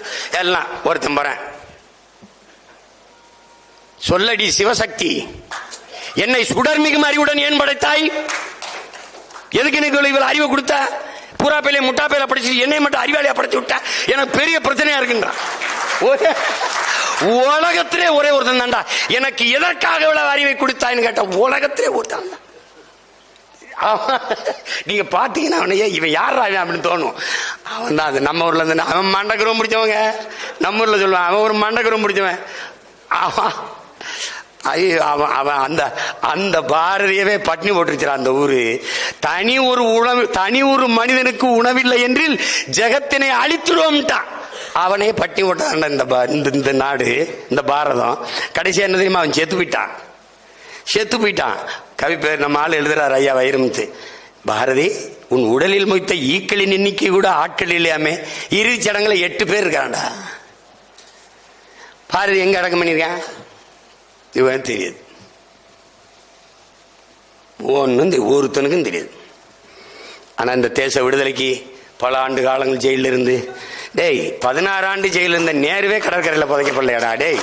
நேருகளாடா 16 ஆண்டு செல்வந்தன் மகண்டா. ரோஜா பூ மாதிரி நிறம் சொல்ல, உண்மையிலே ரோஜா பூ மாதிரி நிறம். 16 ஆண்டுகள் சிறையில் இருந்த நேரு, அவன் கூட கடற்கரையில் புதைக்கப்படலையே. என்ன இரு, கடற்கரை புறம் கல்லறை ஆயிரும், நீ போய் பூ வச்சு கும்பிட்டு பிரியாண்டு. அதுல அண்ணல் அம்பேத்கர் சொல்ற அந்த வழியை பாரு. என்னரும் மக்களே, நீங்கள் இந்த பூமியில் பிறந்து இப்படி சாதியை இழிவு தீண்டாமை கொடுமையை சுமந்து வாழ்றத பார்க்கும்போது என் இதயம் நொறுங்கி ரத்தம் ஒழுகிறது, ரத்தம் வடிகிறது. இதற்கு நீங்கள் தாயின் கருவறையிலேயே கலைந்து போயிருக்க கூடாதாங்கிறான். அது ஒடுக்கப்பட்ட தாழ்த்தப்பட்ட மக்களின் அவர்களின் துயருக்காக படப்பட்டதா நினைக்காத. அப்படியே தமிழ் சமூகம் இன்னைக்கு படுற பாட பார்க்கும்போது, தமிழனா பிறந்து நாட்டை இழந்து வீட்டை இழந்து உறவுகளை இழந்து ஏதிலிகளா ஓடி ஓடி சொல்றாரு நம்ம ஐயா வைரமுத்தவர்கள் சொல்றாங்க பாருங்க. கவி பேரரசு என்ன சொல்றாரு, உலகத்துல ஒருத்தன் சொந்தத்தை பிரிவதல்ல, சொத்தை பிரிவதல்ல, இதெல்லாம் பிரிவது சோகம் இல்லடா, தான் பிறந்த தாய் மண்ணை பிரிவதாண்டா சோகம்னு. அப்படிப்பட்ட பிறந்த மண்ணை பிரிந்து போகிற துயரத்தில் இந்த வாழுகிற தமிழ் சமூக மக்களை பார்க்கும்போது அப்படியே அண்ணல் அம்பேத்கர் சொன்னது உனக்கும் பொருந்தும். உலகெங்கும் எங்கெங்கும் மானுட சமூகம் தாழ்த்தி வீழ்த்தப்பட்டு அடிமைப்படுத்தி நிறத்தால் இனத்தால் சாதியால் எந்த வழியிலும் வீழ்த்தப்பட்டு கிடக்கிற மக்களினுடைய அந்த உணர்வோடு அண்ணல் அம்பேத்கரின் கூற்ற பொருத்தினா அப்படியே பொருந்தும். அது இந்த குறிப்பிட்ட சமூகத்துக்கு நீ பொருத்த முடியாது, அப்படி பார்க்க முடியாது. அதுதான் அவரை நீ ஒரு சாதிய தலைவராக கொண்டு நிறுத்திவிட்ட. அப்படியே வச்சா இது என்னமோ நீ ஒன்னு நல்லா தெரிஞ்சுக்க. அண்ணல் அம்பேத்கர் வருவதற்கு முன்பே தாழ்த்தப்பட்ட மக்களுக்கு இடஒதுக்கீடு வெள்ளக்காரன் கொடுத்துட்டான், SC கொடுத்துட்டான். அவர் யாருக்கு பெற்றுக் கொடுத்தார்? ஒடுக்கப்பட்ட பிற்படுத்தப்பட்ட மக்களுக்கு இடஒதுக்கீடு பெற்றுக் கொடுத்தவன் அண்ணல் அம்பேத்கர். அது தெரியாம நம்ம தாழ்த்தப்பட்டவர்களுக்கு தலைவர் தாழ்த்தப்பட்டவர்கள். அவர் ஏன் நீல வண்ணத்தில் இருக்காரு? வானம் எவ்வளவு தூரம் பறந்து விரிந்து அது எங்கெங்கு பரவி இருக்கோ அங்கெல்லாம் அண்ணல் அம்பேத்கர் புகழ் இருக்கும். அதுக்குதான் அவர் நீல வண்ணத்துல உலகம் பூரா பரவி இருக்காரு. அதான் நீ புரிஞ்சுக்கணும், சும்மா போட்டு குழப்பிக்கிற கூடாது. நம்ம நம்ம நம்ம நம்ம பாட்டனார் கவிமணி தேசிய விநாயகம், ஓடும் உதிரத்தில் வடிந்தொழுகும் கண்ணீரில் தேடி பார்த்தாலும் சாதி தெரிவதுண்டோ அப்பா. எப்படி கேட்கிறாரு பாருங்க. ஓடும் உதிரத்தில் வடிந்தொழுகும் கண்ணீரில் தேடி பார்த்தாலும் சாதி தெரிவதுண்டோ அப்பா. எவர் உடம்பிலும் சிவப்பே ரத்த நிறம் அப்பா. எவர் விழி நீருக்கும் உவர்ப்பே இயற்கை குணம் அப்பா. எவர் உடம்பிலும் சிவப்பே ரத்த நிறம் அப்பா. எவர் விழி நீருக்கும் உவர்ப்பே இயற்கை குணம் அப்பா. நெற்றியில் நீரும் மார்பில் நீண்ட பூணூலும் பெற்றி உலகில் எவரும் பிறப்பதுண்டோ அப்பா. பிறப்பினால் உலகில் எவருக்கும் பெருமை வராதப்பா. சிறப்பு வேண்டுமெனில் நல்ல செய்கை வேண்டும் அப்பா. நல்ல செய்கை வேண்டும். நன்மை செய்வோரே உலகம் நாடும் மேற்குலத்தோர். நன்மை செய்பவர்தான் உலகம் விரும்புகிற உலகம் போற்றுகிற மேற்குலத்தோர். தீமை செய்பவரே அண்டி தீண்ட ஒண்ணாதார். அவன் தாண்டா அன்டச்சபிலிட்டி, அவன் தாண்டா தீண்டத்தக்காதான் கிடையாது தீமை செய்யறவன். எத்தனை பேர் வாடிட்டான். யாரு மேல கீறினாலும் ரத்தம் ஒண்ணுதான், ஆக மொத்தம் நீ நானும் 10 மாதம் தான் பாடுன நம் தாத்தன் பட்டுக்கோட்டையே வெறுப்புல என்ன சொல்லிடுறான், முன்பு புத்தர் வந்தார், பிறகு இயேசு வந்தார், அப்புறம் காந்தி வந்தார், என்னென்னமோ பேசுனாங்க, எதையோ சொன்னாங்க, எழுதி எழுதி வச்சாங்க, எல்லாத்தையும் தான் படிச்சீங்க, என்ன பண்ணி கிழிச்சீங்கன்னு அப்படி வெறுப்புல. எல்லாத்தையும் என்னடா படிச்சீங்க, என்ன பண்ணி கிழிச்சீங்க?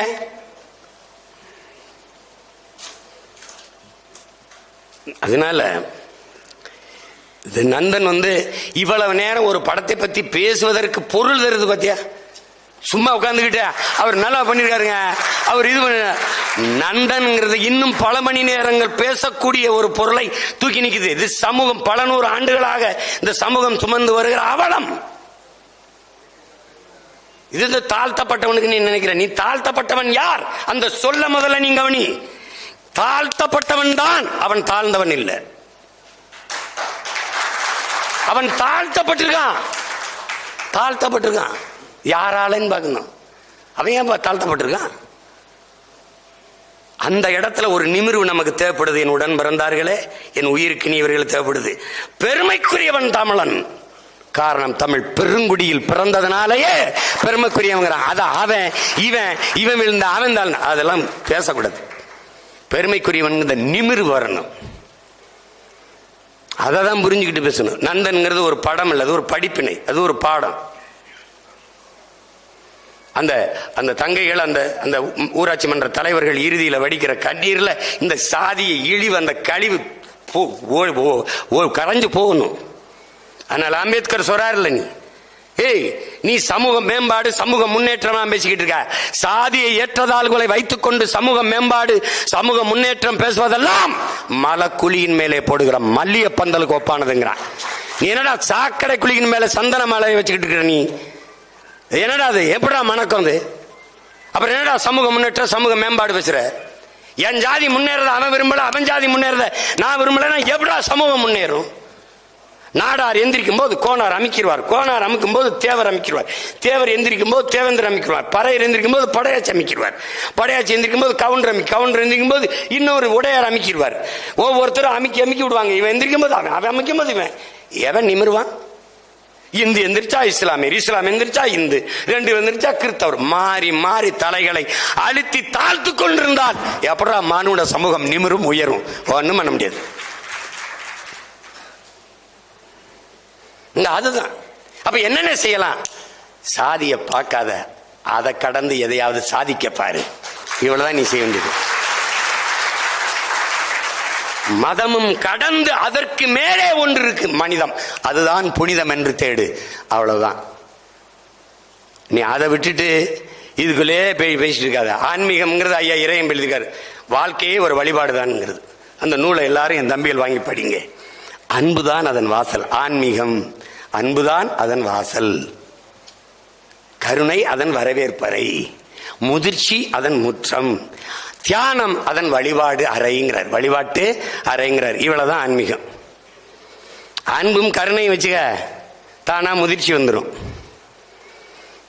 ஆன்மீகம்னா என்ன அவர் அதிலே எழுதி வர்றாரு, எவ்வுயிரை பார்த்தாலும் தன் உயிரோட பொருத்தி பாடுறா. வனத்து பூச்சியை பாத்தியா, தேளை பாத்தியா, கொடிய பாம்பை பாத்தியா, இலைய பாத்தியா, செடியை பாத்தியா, மரத்தை பாத்தியா, தன்னுயிர் போல் எவ்வுயிரையும் நேசி. இதுதான் தாண்டா ஆன்மீகம். அப்படி நேசிக்க சரியாயிடும். நீ அதை விட்டுவிட்டு நீ உயிர்மை நேயம்லாம் பேசிவிட்டு எல்லாம் பேசிட்டு வாடிய பயிரை கண்டபோதெல்லாம் வாடினுங்கிற வள்ளலார் வாரிசு. இவன் தாழ்த்தப்பட்ட சாதி, என் தெருவுக்குள்ள வரக்கூடாது, இவன் வீழ்த்தப்பட்ட சாதி, என் கோயிலுக்குள்ள, இதெல்லாம் என்னது இது? என்னது இது? அதைத்தான் நந்தன் சாடுது. இன்னைக்கு நேத்து இல்ல, நந்தனுங்கிற பெயரே மிக பொருத்தமானது.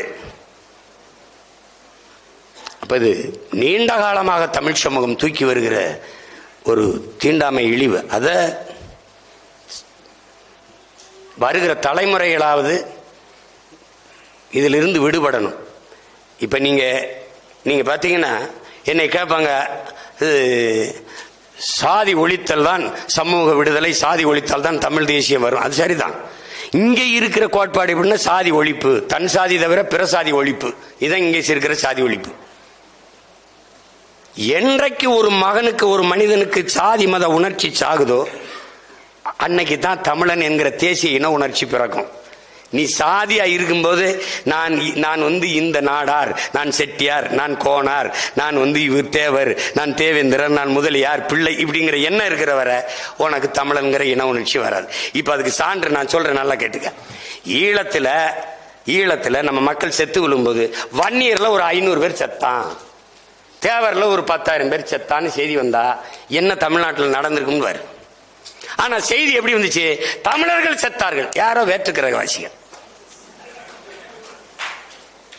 பாலச்சந்திரன் 11 வயது சிறுவன் 5 குண்டுகளை வாங்கி என் அன்பு தம்பி செத்து கிடக்கும் போது அவன் படையாட்சி மகனாவோ, கவுண்டர் மகனாவோ, தேவர் மகனாவோ, நாடார் மகனாவோ, கோனார் மகனாவோ அல்ல இந்த மண்ணில் இருக்கிற ஏதாவது ஒரு சாதியை சார்ந்த மகனாக இருந்திருந்தால் என் சாதிக்காரனை எப்படா சிங்கள துடுவான் அப்படின்னு போராட வந்திருப்பான். ஆனால் அவன் தமிழ் பிள்ளையாக செத்ததால் தனியா கிடந்தான். இதுதான் இங்க இருக்கிறது. இந்த சிக்கலை நீ இதை புரிஞ்சுக்கிட்டீங்கன்னா இங்க வர்றது. ஐயா காப்பா அரவாணன் தமிழன் ஏன் அடிமையான நூலை பல முறை நான் பரிந்துரைச்சிட்ட படிச்சுக்கிட்டா பெரிய காரணம் இல்லடா. ஒன்னு தமிழனுக்கு போர்க்குணம் இன்மை. அதுக்கு அவரே சொல்றாரு, முதலில் பண்பட்ட இனம் போர்க்குணம் அற்று போயிடும். 13 தலைமுறைக்கு ஒரு தடவை மரபணு மாறிடுது. இது பல மூத்த இனம்னால மரபணு மாறிடுச்சு, போர்க்குணம் அற்று போயிடுச்சு. போர்க்குணம் அற்றுச்சுன்னா என்னன்னா, இப்ப அங்க பிரச்சனை எதுக்குப்பா, நமக்கு எதுக்குப்பா வம்பு, எதுக்குப்பா பிரச்சனை? இந்த ரொம்ப படிச்சவன் நாகரிகமானவங்கிறது நீ பாத்துக்க. அண்ணா நகர், அசோக் நகர், இந்த மாதிரி கேட்க நகர் உயர்ந்த குடிகள் இருக்கும்ல, அடுக்ககங்கள்ல இருக்கும்ல, வீடு புறா கூடு மாதிரி ஜோடி ஜோடியா இருக்கும். ஒரே கதவை, இந்த வீடு கதவு இருக்கு, இந்த வீட்டு கதவு இருக்கு, அந்த வீட்டு கதவு இருக்கு, இந்த வீட்டு கதவு இருக்கும். இத்தனை அடுக்ககத்துல போய் 65 வயசு ஆத்தாவை போய் கால் தடுத்து நகை திண்டு போயிருக்காங்கன்னா அப்ப சுத்தி இருந்தவனா என்னடா பண்ணான்னு கேட்டீங்கன்னா பதில் இல்லை. வீடுகள் இணைந்திருக்கு, இல்லங்கள் இணைந்திருக்கு, இதயங்கள் இணைந்து ஒன்றா இருக்கானா இல்லைங்க. இங்க பிரச்சனை தான். இது நல்லா கவனிச்சுக்க. இப்ப நீ போய் தண்ணியை போட்டு சலம்பல் பண்ணு. நீ போய் அந்த இடத்துல அடுக்ககத்துல பெரிய இந்த படிச்சவர்கள், பெரிய வேலை செய்யற உயர்ந்த குடிமக்கள் இருக்கிற இடத்துல போய் அப்படின்னு சத்தம் போடு. டப்பு டப்புன்னு கதவு ஜன்னலை பூட்டிக்கிட்டு லைட் விளக்கு அணைச்சிட்டு படுப்பானே ஒழிய 10 பேர் இறங்கி யாரா என்னடா இங்க ஒருத்தன் கேட்டா எனக்கு அங்கிருந்து அழைச்சு பேசு, கேட்க மாட்டான். ஆனா நீ அப்படியே வா, எங்க கிராமத்துக்கு வா, அங்க ஒரு வீடு, அங்க ஒரு வீடு, அங்க ஒரு வீடா இருப்பான். ஒரு சத்தங்க நாய் குலைச்சா டப்புன்னு விளக்கு எடுத்துட்டு, முனியாண்டி என்ன நாய் குலைக்குது, என்னது? ஒண்ணுல மருமைய வெளியூர்ல இருந்து வந்திருக்காரு. அதானே சரி அண்ணா, நீங்க வேணா வாங்க சோதிச்சு வேணா பாருங்க. தம்பி சொன்ன மாதிரி தான் இதுல எங்க ஊர்ல இருக்கு வா காட்டுற மாதிரி எங்க ஊருக்கு வா காட்டுறேன். ஒரு தனித்தனியா வீடுகள் இருக்கேன், இதயங்கள் இணைந்திருக்கு. ஓடுனா ஓடி வந்துருவான். இங்க அப்படி இல்ல. எதுக்கு சொல்றேன்? பண்பட்டுட்டானா, படிச்சுட்டானா, நாகரிகம் அடைஞ்சிட்டானா, தெருவுக்கு வரமாட்டானா, அதான் பிரச்சனை. அடுத்தது என்ன சொல்றாரு? பண்பட்டது போர்க்குணம் மற்ற போயிடுச்சு. தன்னிடத்தில் இருப்பதை விட பிறரிடத்தில் இருப்பது உயர்ந்ததுங்கிற எண்ணம். வெள்ளக்காரன் உனக்கு ஒரு பழமொழி சொல்றான்டா, ஆல் த கிளிட்டர்ஸ் நாட் கோல்டுங்கிறான், மின்னுவதெல்லாம் பொன்னல்லங்கிறான். உனக்கு ஒரு பழமொழி சொல்லிருக்காண்டா, இக்கரைக்கு அக்கறை பச்சைன்னு. நீயே பச்சையில தான் நிக்கிற, ஆனா ஓம் பச்சையை விட அந்த பச்சை பெரிய பச்சையா தெரியுது. இப்ப இத மாற்றம்டா, எக்கரைக்கும் இக்கரையே பச்சைங்கிறா. அதான் நம்ம கோட்பாடு. அப்ப நீ என்ன பண்ற? மின்னுவதெல்லாம் பொன்னல்லங்கிறான் அவன், நீ இக்கரைக்கு அக்கறை பச்சைங்கிற. அவன் நீ டைம் இஸ் கோல்டுங்கிற, அவன் நேரம் பொன் போன்றது இல்ல உயிர் போன்றதுங்கிறான். இது ரெண்டுக்கு இருக்க வித்தியாசம் தான். அப்ப இது எதை கவனிக்கணும் பாரு, எங்க கொண்டு நிறுத்தினும் பாரு. இந்த சாதியை இழிவு, இந்த தீண்டாமை, கொடுமை, இந்த பிளவு என்ன பண்ணும்னா தமிழ் சமூகத்தை கூறத்து போயிட்டு உனக்கிட்ட இருக்கிறத விட பிறர் இடத்துல உயர்ந்ததுன்னு நினைச்சேன். அதனால என்ன பண்ற? உன் தாய்மொழியை விட அடுத்தவன் மொழி ஆங்கிலத்தை அறிவென்று நினைத்தாய். இது மாதிரி அடுத்த மொழி எப்படா உனக்கு அறிவாகும்? அதை நீ ஒரு தடவை சிந்திக்கல. வெளிநாட்டுல வேலை கொடுத்திருக்கிறது உன்னுடைய இங்கிலீஷுக்கு இல்ல, உன்னுடைய கணினி பொறியியல் அறிவியல் அறிவுக்குத்தான். இங்கிலீஷ் அவனோட நீ நல்லா பேசிட போறியா? போட்டு குழப்பிக்கிறது. அந்த இடத்துல விழுந்த. அடுத்தது கடைசிக்கு வர்றாரு, அளவு கடந்த திரை கவர்ச்சிங்கிறாரு. அளவு கடந்த திரை கவர்ச்சிங்கிறாரு. பெரிய தத்துவங்களை, ஆக சிறந்த சித்தாந்தங்களை சினிமா கவர்ச்சி வீழ்த்திடுது, பல நேரங்கள்ல வீழ்த்திடுது. நீயே பார்த்துட்ட. அதுக்கப்புறம் வர்றாரு கடைசிக்கு தன்னினப்பகை. கொடும் வியாதி யாரு? தன்னினப்பகை தான்டா பெரிய வில்லை. சொந்த ரத்தங்களுக்குள் யுத்தம். தன்னின பகைடா, தன்னின பகை. அதனாலதான்டா தமிழன் தலைவன் எல்லாரும் சில பகுதி கட்சி தொகுதி கட்சியா இருந்து விழுந்து போனான். தமிழன் அல்லாதவன் 234 போடுவான்டா, பொது போட்டிடுவான். தமிழன் பூரா தனி சில 10 தொகுதி 20 30 போட்டு சுருங்கிடுவான். காரணம் தன்னின பகை. அது எப்படி தெரியுமில்ல, நான் செத்தாலும் சரி நான் அவன் வாழ்ந்துடக்கூடாது. அப்படி இந்த கோட்பாடு தான். எனக்கு 2 கண்ணும் போனாலும் சரி அவனுக்கு 1 கண்ணாவது போயிடணும். இந்த எண்ணத்துல தான் இந்த இனம் விழுந்துருச்சு. அப்ப அது எவ்வளவு கொடுமையான உணர்வு இந்த சாதிய உணர்வுன்னு நீ பார்த்துக்க. அதனால இன்னைக்கு வரைக்கும் நடக்குது. அன்னைக்கு நான் நாகப்பட்டினத்தில் பாட்டு வெளியிட்டு விழாவில் சொன்னேன், உயர்ந்த சாதிக்காரன் உடலவன், தாழ்ந்த சாதிக்காரன் உடலவன். இன்னைக்கு நடக்குது. 2 நாளைக்கு முன்னாடி இதே கொடுமை நடந்துருச்சு. தெருவில் கூட்டிட்டு உடலை எடுத்துட்டு போக விடலை. அப்ப என்ன பண்றது? இந்த மனநிலையில் இருந்து மானுட சமூகம் மாறணும். சக மனிதனை நேசிக்காதவன் எப்படி இது எப்படி எப்படி இருக்குன்னு பாருங்க. அருகில் இருக்கல அண்ணன் தம்பியில் நீ உன்னால நம்ப முடியுதா? உன்னால நம்ப முடியுதா? இதே சென்னையில் எல்லாரும் குடியேறான். ஆந்திராவில் இருந்து வந்தவன் என் வீட்டுக்கு அருகில் இருக்கான், வீடு கட்டிருக்கான், நான் அனுமதிச்சிட்டேன். கேரளா இருந்து வந்தவன் என் வீட்டுக்கு அருகில் வீடு கட்டிட்டான், அனுமதிச்சிட்டேன். அங்கிருந்து வந்தவன் வேற வேற மாநிலங்கள்ல வேற வேற இருந்து வந்தாலும் அனுமதிச்சிட்டேன். ஆனால் என் இனம் சார்ந்த, என் நிலம் சார்ந்த, என் மண்ணின் மகன் ஆதி தமிழ் குடி பறையன் என் வீட்டு தெருவில் வீடு கட்டணும் அனுமதிக்கல. சண்டை, எல்லாரும் சண்டை போட்டு வரட்டான். அவனு இங்க நடந்தது, சென்னையில் நடந்தது, தலைநகர்ல. இந்த கொடுமையை நீ இதெல்லாம் நடக்குமானேன்னு கேட்கிற. ஏய், ஈழத்துல போர் நடந்துருச்சு. ஒரு தலைவன் 35 ஆண்டுகள் வெறும் 25,000 பேரை வச்சு 2,50,000 ராணுவ வீரனை எதிர்த்து உலக படைகள் எல்லாம் எதிர்த்து சண்டை போடுற ஆற்றல் எப்போது அவருக்கு வந்ததுன்னா, நீ எவனாவே இரு, ஆனா என் நாட்டுக்குள்ள என் கோட்டுக்குள்ள வந்தா தமிழனா இருன்னு சொல்லி தமிழனா ஆக்குனதுனாலதான் அந்த படை அவரால் வலிமையா நின்று கட்டி சண்டை போட முடியுது. இங்கே உயர்ந்த சாதிக்காரன் சுடுகாட்டு வழியே தாழ்ந்த சாதிக்காரன் பிணத்தை எடுத்துட்டு போக முடியாது, நீ தண்ணி கொண்டு போக முடியாது, நீ நடக்க முடியாது. இவ்வளவு பிரச்சனை இருக்குது. ஆனால் எல்லா தமிழ் சாதிக்கும் ஒரு தாய் பிள்ளைகள். நீ உனக்கு சாதியில இருக்கிறா, உனக்கு ஒரு சாதி இருக்கு. என்ன சாதி? பாரதி சொல்றான், நம்ம பாட்டன், விதியே விதியே என் செய்ய நினைத்தாய் என் தமிழ் சாதின்னு. நீ என்ன சாதி? நான் தமிழ் சாதின்னு நீ சொல்லணும். அதான் உன் ஜாதி. அந்த சாதியில இருக்கிற நீ ஒவ்வொருத்தரும் செத்து புணமா போன பிறகு தனித்தனி சுடுகாட்டில் படுகிற. மார்க்ஸ் என்ன சொல்றான்? மதம் ஒரு அபிங்கிறான். ஐயா பெரியார் என்ன சொல்றாரு? சாதி மதம்டே சாராயங்கல்லு குடிச்சா போது தெளிஞ்சிடும். ஆனா சாதி மத உணர்ச்சி இருக்க, அது செத்து சுடுகாடு போனாலும் போகாது. ஏன்னா புதச்ச இடத்துல ஆறுமுக நாடார், சுப்பிரமணிய தேவர், மாரியப்ப கவுண்டர் எழுதி வைப்பான். அப்ப இந்த செத்து சுடுகாடு போய் புதஞ்சாலும் அந்த சாதி போக மாட்டேங்குது. அதுதான் கொடியது. அவர் என்ன சொல்றாரு? சாதி கொடிதான் மதம் கொடிதான் கேட்கிறாங்க பெரியார்ட்ட. சாதி தான் குடிது. ஏன் சாதி தான் குடிது? மதம் மாறிக்கொள்ள முடியும், சாதி மாறிக்கொள்ள முடியாது.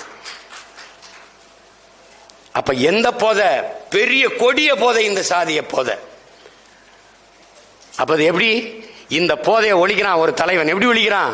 நீ பிரிகேடியரா, நீ சாதாரண வீரனா, எவனாவது மாவீரர் துயிலும் இல்லத்துல ஒன்னா வீர விதையா படு, ஒன்னா புதைக்கப்பட்டான்.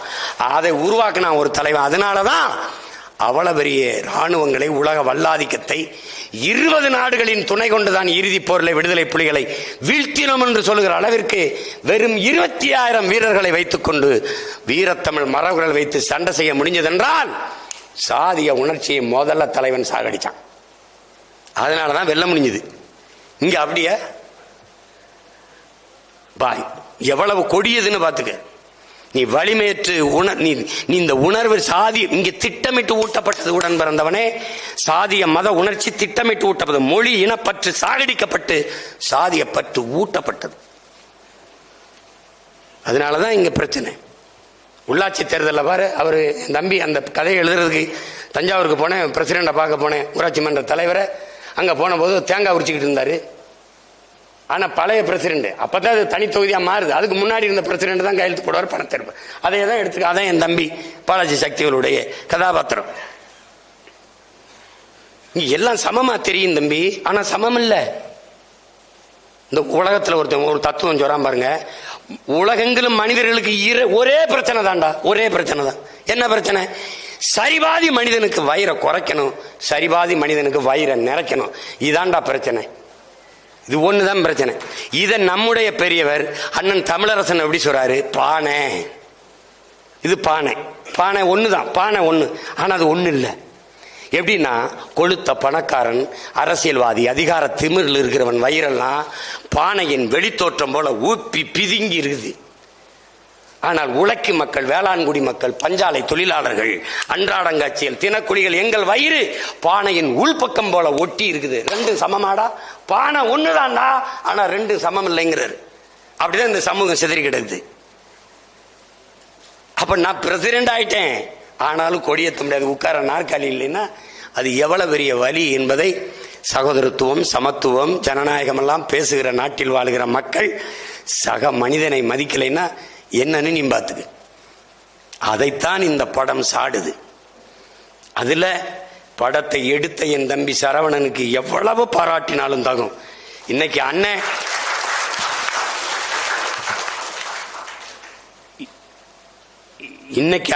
இவ்வளவுதான் செய்ய முடிகிற நிலைமையில் இருக்கேன். ஆனால் இப்படியே இருக்காது. நான் ஒரு நாள் மாறும். தமிழ்நாடு அரசு திரைப்படம் தயாரிக்கும், NBC மாதிரி தமிழ்நாடு திரைப்பட வளர்ச்சி கழகம் வச்சு தமிழ்நாடு அரசு தயாரிக்கும். எனக்கு மன வலி இருக்குது. நான் அதிகாரத்தில் இருந்தேன்னா எங்க அப்பா பால்மேந்திராவையும் அப்பா மகேந்திரனை இப்படி சாக விட்டுருக்க மாட்டேன். நான் விளையாட்டு வீரர்கள் எல்லாம் தத்தெடுத்து நிறைய காசு கொடுக்குற மாதிரி ஒரு விருதை வென்று வந்தா அள்ளி கொட்டு கொடுப்போம். பத்திரிகையாளருக்கு தனி வீடு கொடுக்குற மாதிரி படைப்பாளிகளுக்கு தனி வீடு, அவர்களுக்கு வாகனம், அவர்களுக்கு எரிபொருள் எல்லாம் கொடுத்துருவோம். வேலை சசிகுமார் தத்தெடுக்கப்பட்டாரு, செந்தில் தம்பி பாலாசி சக்தியில் எடுக்கப்பட்டாரு, இந்த ராஜமுருகன் சார் நல்ல படைப்பாளி. பாப்பா ஒரு குழு இருக்கும், கதையை தேர்வு நல்லா இருக்கு, கதை தயாரி. என்னங்க அரசு சினிமா எடுக்கிறதானே?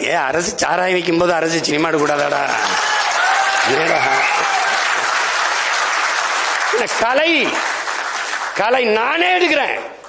என் படத்தை எடு, நீ இரியா படத்தை கொடுத்துட்டு போய, நான் வெளியிடுறேன், உலக படவிழாவை கொண்டு போறேன். அன்னைக்கு யாரா சிறந்த நட்சத்திரம்?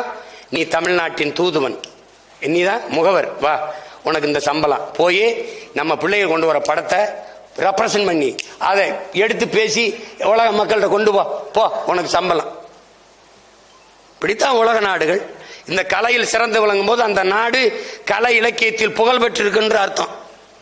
ஒரு நாடு இலக்கியத்தில் நோல் பட்டு பரிசு பெற்றால் அது கலை இலக்கியத்தில், அறிவியலுக்கு பெற்றால் அறிவியலில் வளருதுன்ற அர்த்தம். உன் நாடு அப்படி இருக்கா? உன் நாடு அப்படி இருக்கா சொல்லு. கன்னிமாரான் நூலகத்திலே இடமில்லை, இடித்து விட்டு 100 ஏக்கரில் கட்டுவோம், அறிவு பசி கொண்டு தேசத்தின் இளைஞர்கள் அலைகிறார்கள் என்று இடித்துட்டு 100 ஏக்கரில் கட்டினால் அறிவு பசி கொண்டு அறிவார்ந்த சமூகமாக இந்த நாடு வளருது என்று பொருள். ஆனால் சென்னை மத்திய சிறையில் இடமில்லை, இடித்து விட்டு புழல்ல 100 ஏக்கரில் சிறை கட்டுவோம் என்று கட்டினால் இது குற்ற சமூகமாக உருவாகிறது என்று பொருள். எந்த நாட்டிலே நீதிமன்றத்திலே மருத்துவமனையிலே கூட்டம் குறைகிறதோ அந்த நாடு தாண்டா குற்றமற்ற சமூகம், அந்த நாடு தாண்டா ஆரோக்கியமான சமூகம். இன்னைக்கு மருத்துவமனைக்கு போனா படுக்க இடம் இல்லாம தரையில படுத்து கிடக்கிறான் நோயாளி. என்ன நாடு? மருத்துவத்தில் தரம் இருந்தால் மருத்துவமனையில் எண்ணிக்கை குறையணும், உடல் மக்கள் ஆரோக்கியமா இருந்தா. மருந்திலே தரம் இருந்தால் மருத்துவமனையில் எண்ணிக்கை குறைவா இருக்கணும். மருத்துவத்தில் தரம் இருந்தால் மருந்தகத்தில் எண்ணிக்கை குறைவா இருக்கணும். தெருவுக்கு தெரு மருந்தகம், எங்கு பார்த்தாலும் மருத்துவமனை. காரணம் நோயாளிகள். அப்ப இந்த சமூகம் எதை நோக்கி போகுது? அப்ப அப்படிப்பட்ட சமூகத்தை உருவாக்கணும், என்ன பண்றது? அதை தான் நம்ம சிந்திக்க வேண்டியது இருக்கு. நீ கவனிச்சுக்க, உடன் பிறந்தவனே, சாதி மதம் சாமி இதை பற்றி சிந்திக்கிறவனுக்கு மக்களை பற்றி சிந்திக்க நேரம் இருக்காது. மக்களை பற்றி, மக்களின் நலத்தை பற்றி, எதிர்கால நல்வாழ்வை பற்றி சிந்திக்கிறவனுக்கு சாதி மதத்தை பற்றி சிந்திக்க நேரம் இருக்காது. அது இருக்கணும்பா, அது இருக்கட்டும், விடுப்பா, வாப்பா இங்க வாப்பா, என்னப்பா உன் பிரச்சனை? இதுதான்.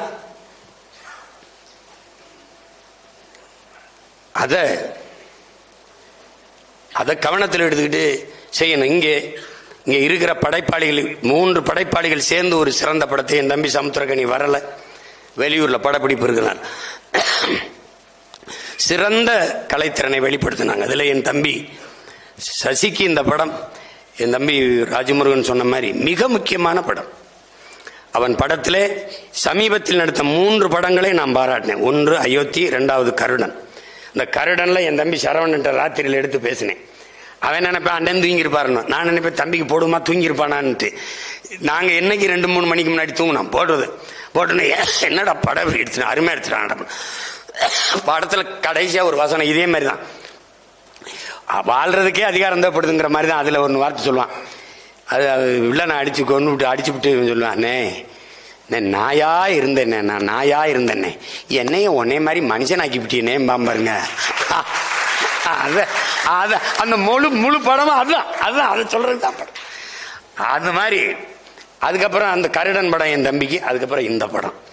அதுல எல்லாம் சசியாவே இருப்பான், அதான் சசிகுமார் அண்ணன் அப்படின்னு.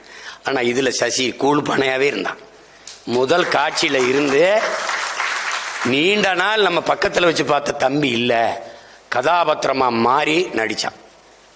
அது மிகப்பெரிய பாராட்டுக்குரியது. மிகுந்த திறமையான ஒரு ஆற்றலை வெளிப்படுத்தினான் என் தம்பி. கொண்டு வந்த என் தம்பி சரவணனுக்கும் பாராட்டு, வெளிப்படுத்திய என் தம்பி சசிக்கும் என்னுடைய அன்பு நிறைந்த பாராட்டுகள்.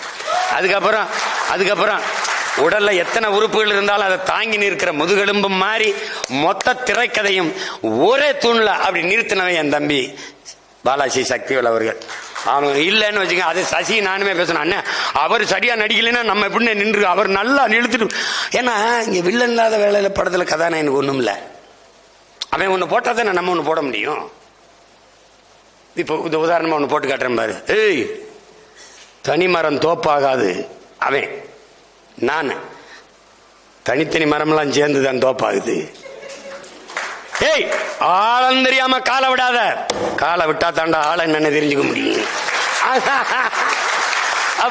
அப்ப அவன் ஒண்ணு போட்டாதான் நம்ம ஒண்ணு போட முடியும். அதுல பாலாஜி சக்திவேல் என் தம்பி அவன் நடிப்பு போட்டாதான் இவங்க எல்லாம் துவைக்க முடியும். என்ன சூரியன் பளிச்சுன்னா தான் அப்புறம் இரவுல நட்சத்திரம் மின்ன முடியும். அது மாதிரி மொத்தத்தையும் தூக்கி நிறுத்திட்டான். கனமான ஆள்ல பாத்திரமும் கனமாயிருச்சு. ஜிம்முக்கு போகும்போது கனமா இருக்கிற ஒரு தம்பி, அண்ணே நீங்களும் வெயிட் போடுங்க, ஏற்கனவே போட்டு தாண்டா இருக்கேன். அந்த மாதிரி அவன் கனமான கதாபாத்திரம். அவனுடைய உடல் மொழியிலையும் சின்ன சின்ன பாவங்கள்ல இருந்து இதுல அழகா அதை எடுத்துக்கொண்டு போய் சேர்த்துட்டான். எல்லாம் அந்த புதுமுக நடிகை சுருதி கந்தசாமியா அவங்களும் நல்லா நடிச்சிருந்தாங்க. சின்ன சின்ன பிள்ளைகள்லாம் நடிச்சு எல்லாரும் வந்திருக்காங்க.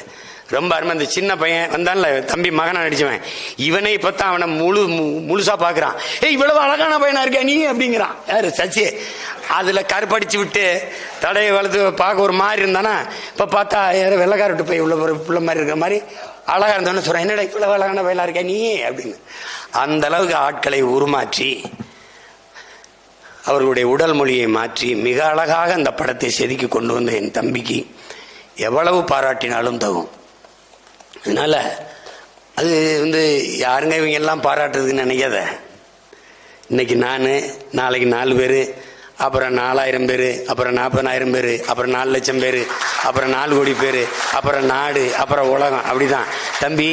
எதையும் தனி மனிதன் கருத்து என்று தள்ளி வைத்து விட முடியாது. உலகத்தில் எந்த தத்துவங்களும் இதிகாசங்களும் புராணங்களும் எல்லாம் தனி ஒரு மனிதனால சொல்லப்பட்டதான்.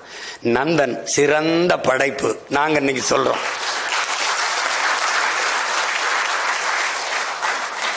அது மாதிரி அப்படி ஒரு படத்தை எடுக்கணும்னு இந்த சிந்தனையை சுமந்து அதை திரையில் செதுக்கி வடிக்கணும்னு நினைச்ச என் தம்பி இரா சரவணனுக்கு என்னுடைய அன்பு நிறைந்த பாராட்டு.